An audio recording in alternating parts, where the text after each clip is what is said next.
I'm a science fiction writer as well as doing some other stuff, and I have a colleague who wrote an infamous book called The Transparent Society, in which he posited that we would move to a world in which it was so hard to protect your information that we would have to give up, and instead we would compel lawmakers to allow us to spy on them just as much as they spy on us, and that this would end privacy, but in a good way. And every time I encounter this idea, and it's one that certainly has a lot of currency with geeks who sort of see it as a kind of maybe techno-triumphalist dream of a way of squaring the privacy circle, I say, well, so you're starting by saying we'll have enough rule of law left in your ubiquitous technology society that we can force lawmakers to let us spy on them, but not so much that we can't force them not to spy on us.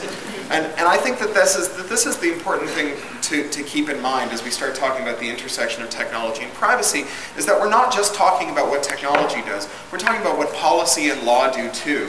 And we're in a position to influence all three of those, and they all interact with one another. So one of the kinds of laws that we write is code, software code. As my friend and mentor, Mitch Kapor, who founded the Electronic Frontier Foundation, says, architecture is politics. When we build networks, societies, and systems, we end up evolving the political system that will come out of them. They're interrelated, and one grows out of the other naturally. So when we say, well, do we need to care about the privacy of our patrons in light of the fact that they're already giving away their information on social networking services, we can look at these social networking services and say, well, what is the politics of their architecture? They're Skinner boxes designed to reward people who disclose their personal information. And so it's unsurprising that the people who use them disclose their personal information. And I'm pretty upset about it in a lot of ways, but at least one thing we can say about people who use these social networking services is that they're deciding when and under what circumstances they're going to divulge their personal information. And we have an unfortunate tendency to conflate personal and private with secret. And we say, well, given that this information isn't a secret, given that it's known by other people, how can you say that it's private? And we can, in fact, say that there are lots of things that aren't secret, that aren't private. I mean, every one of us does something private and not secret when we go to the bathroom. Every one of us has parents who did at least one private thing that's not a secret, otherwise we wouldn't be here. So this decision this determination over when and under what circumstances your personal information is divulged tracks very closely to how free and how much power you have in a society. When you look at really stratified societies, particularly the great totalitarian empires of the last century, the further up the ladder you go, the more raw power you wield, the more raw power you have over this disclosure of your personal information. And the further down the ladder you go, the less power you have. So really, when we start talking about a society in which people no longer get to choose the circumstances under which we disclose our information, we're talking about a society in which we all end up living under the thumb of a Politburo, whether or not that's a Politburo that's embodied by faceless bureaucrats, or simply as the outgrowth of our technology. It's not a society that I think we should want to live in. So why do we enter the Skinner box? Why do we go online and so blithely give up our personally identifying information? Well, in part, you can lay this at the feet of the architects of these systems who design them to reward people who do it. But you can also lay the blame at the feet of the people who have established a set of social and technological norms where we give away our personal information without our consent all the time. Or where we pay a substantial premium to maintain our personal information. So I live in London, England, which is sort of ground zero in the privacy wars. We recently had a changeover in the way that our public transit system is built. We used to, by and large, use paper tickets, and then people who had month-long passes would buy RFID-enabled passes.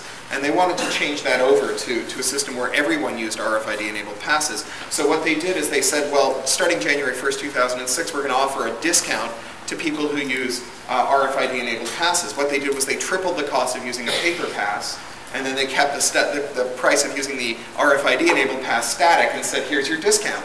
Right? Those of you who've ever gone to the Safeway counter without your how many ounces of turkey have you eaten this month tracker card will know that in fact the discount for privacy is in fact, or discount for disclosure is in fact a premium on privacy.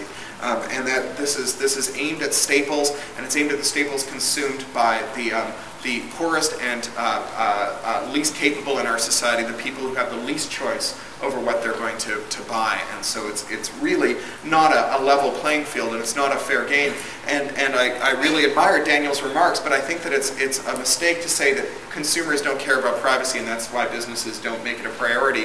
I think it's fairer to say that there are many businesses that have very cynically manipulated the playing field so that consumers have no choice but to yield their privacy, and that this has given us a generation where going on MySpace, going on Bebo, going on Facebook, and disclosing your personal information is just par for the course because you're already doing it every day, all day long.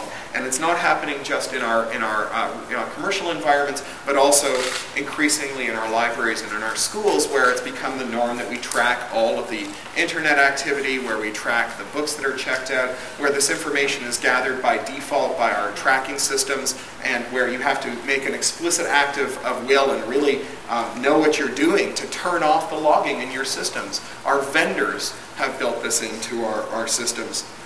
Our RFIDs are built so that the users of the RFIDs have no capacity to set policy on them, to determine the circumstances under which the RFID is read, to discover when the RFID is read, to block the RFID from being read. And the vendors of RFIDs will say, yes, but this would astronomically raise the cost of producing an RFID tag if you built all these capacities into it. And it's true in just the same way that seat belts, a windshield, and brakes astronomically raise the cost of cars. But a vendor who decided to enter the market with a low-cost vehicle that eschewed all of these things would be taken out of the market, not by consumer choice, but by regulators who would act in the public interest to say, when you ship these technologies without due care for the users of them, it's not the market that corrects it, it's the government that corrects it, and they step in and intervene here.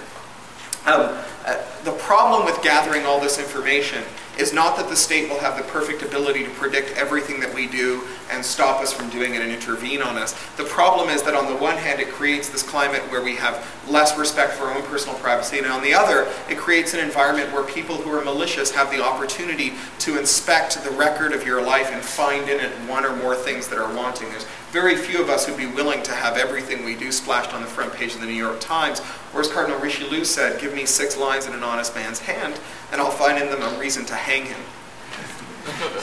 So in libraries we have the creeping specter of DRM. Libraries may be the last bastion of DRM in ebooks and in audiobooks. As the rest of the market is moving away from it, vendors for some reason are not treating libraries as first-class citizens. And DRM has many problems with it, but one is that it constitutes a fine-grained form of surveillance over the commonplace acquisition and consumption of cultural material. It's a word-by-word capacity to track what people read and how they use the information that they have. And as specialists in delivering information and connecting people with information, we should be deeply skeptical of this. I go so far as to say that libraries have a moral duty to boycott technologies that do this to their patrons. Because it's in no one's interest to have this information. Better not to have the information in the stacks than to have it in a way that embodies a snitch, a curtain twitcher that watches every word you read, every line you consume, and has the capacity to report it back to a mothership. It is ubiquitous surveillance of cultural activity, and it's in the service of something that will never come true, a mid-'80s wet dream of an information economy based on buying and selling information. You know, back in the 1980s, we decided that we would have an economic future in which we would drop all of our tariff walls, allow all of our manufacturing to be offshored, turn all of our factories into executive apartments, and make up the difference by forcing developing nations to adopt strong copyright laws that would allow us to sell them information by the sentence. And this has turned out to be a complete debacle. It turns out that an information economy based on limiting access to information is about as viable as an industrial economy based on limiting access to machines. And so we are here trying to enable publishers, record labels, and filmmakers to chase a business model that no one wants. No one woke up this morning and said, I wish there was a way I could do less with my music. Maybe my library has some DRM music for me. So at the end of the day, this surveillance not only undermines our own personal security, but it undermines our social security. First, by undermining the bonds that bind us together. One thing we know about surveillance societies is that they are societies in which people no longer trust each other A nation of pecksniffs and curtain twitchers is a nation where there is none of the social cohesion that allows people to come together to help each other in neighbors and as neighbors and as members of the same community. But it also undermines our security because it makes our haystacks bigger without making it any easier to find our needles. The 9/11 Commission concluded that the intelligence apparatus in this country knew everything it needed to know to predict the 9/11 attacks. Unfortunately, it knew a lot of other things too that got in the way of discovering that it knew everything it needed to know. The mad response in the last 8 years to this has been to make the haystacks bigger on the grounds that that may make it easier to find the needles. And as information specialists, we all end up being part of that system. We collect the information that then the government turns up and demands from us to put in the giant databases that makes it harder for them to find the bad guys, who in fact do occasionally constitute an existential threat to us.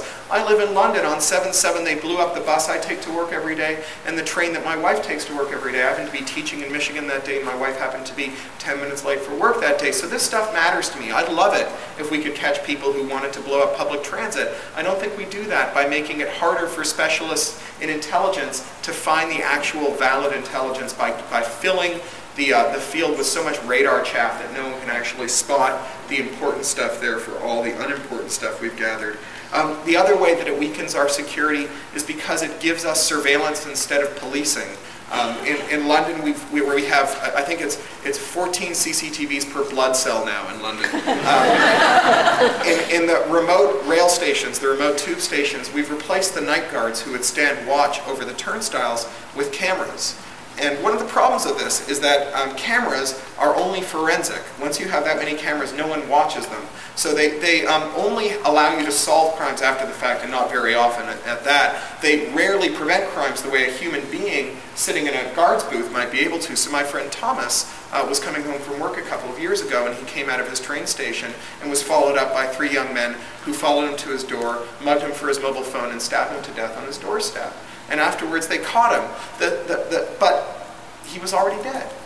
The central premise of the CCTV as a means of securing a society is that criminals are a bunch of what's his name? Sherlock Holmes, Moriarty. Criminals are a bunch of Moriartys who sit in their basements ruthlessly planning out a life of crime from which they will escape all punishment, as opposed to a bunch of people dumb as a sack of hammers making bad decisions about their lives, like mugging people for their cell phones and killing them on their doorsteps. It turns out that crack addicts who kill you for your cell phones are not in fact people who make long-term good decisions about their lives and freedom. So without that criminal mastermind element, CCTVs don't in fact make us safer. So I said it before and I'll close with it. Architecture is politics. The systems that we build that control the access to information and the communities that we form around it will determine the societies that we build in the future. And we as information specialists, by our choice to adopt or eschew these technologies, are determining whether our descendants will